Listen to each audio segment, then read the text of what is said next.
Hi guys, welcome to our channel mister సిస్ంది. Big Boss Telugu season 9లో రెండో elimination పూర్తి అయ్యింది. రెండో ఎలిమినేషన్లో భాగంగా మర్యాద మనీష్ ఎలిమినేట్ అయితే అయినట్టుగా హోస్ట్ నాగార్జున ప్రకటించడం అయితే జరిగింది. ఇక తన ఎలిమినేషన్ని ప్రకటించగానే మనీష్ కొంచెం ఎమోషనల్ అయ్యాడు.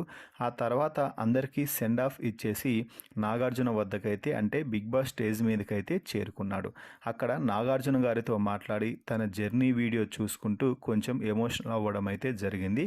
ఇక ఆ తర్వాత మన టీవీ ద్వారా బిగ్ బాస్ హౌస్లో ఉన్న హౌస్మేట్స్తో కూడా మనీష్ కాసేపు ముచ్చటించడం అయితే జరిగింది. ఇదే సమయంలో తనూజతో మాట్లాడుతూ కొంచెం మంచి మాటలు అయితే చెప్పాడు. ముఖ్యంగా తనూజ, మీరు గేమ్ బాగా ఆడుతున్నారు, అందరితో బాగా మాట్లాడుతున్నారు, మీది మంచి స్వీట్ హార్ట్ అండి, అలాగే ఉండండి, మీరు గేమ్లో ఎక్కడా తగ్గటం లేదు. ముఖ్యంగా ఎంతమంది మాట్లాడినా కూడా మీరు పొరపాటును కూడా మాటలు దాటకుండా అందరికీ సరైన సమాధానాలు ఇస్తున్నారు కదా, ఆ గట్స్ నాకు చాలా బాగా నచ్చాయి.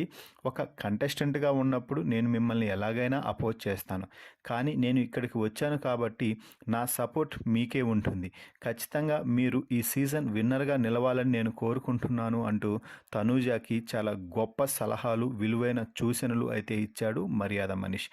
దీంతో తనూజ థ్యాంక్ యూ మనీష్ గారు, థ్యాంక్ యూ సో మచ్ అంటూ చెప్పింది. ఆ తర్వాత కూడా మీరు ఎవరితో అయినా స్నేహం చేయండి, ఎవరితో అయినా ఉండండి, ఎవరితో అయినా మాట్లాడండి, కానీ గేమ్లో టాస్క్లోకి వచ్చేసరికి మీ గేమ్ని మీరు ఆడండి. ఎవరి కోసమో మీరు త్యాగం చేయాల్సిన అవసరం లేదు. అది నాకు ఈ బిగ్ బాస్ జర్నీలో తెలుసుకున్నాను. అదే నేను మీకు చెప్పాలనుకున్నాను. మీరు ఆ విధంగా గేమ్ కొనసాగిస్తే మిమ్మల్ని కొట్టేవారే ఈ బిగ్ బాస్ హౌస్లో లేరు అంటూ ఒక స్ట్రాంగ్ స్టేట్మెంట్ అయితే పాస్ చేశాడు మర్యాద మనీష్. మరి మర్యాద మనీష్ తనూజతో ఈ మాట్లాడిన మాటలపై మీ అభిప్రాయాన్ని కామెంట్స్ రూపంలో తెలపండి. మరిన్ని బిగ్ బాస్ లైవ్ అప్డేట్స్ కోసం మన ఛానల్ని చూస్తూ ఉండండి. Please subscribe our YouTube channel mister సిస్ంది.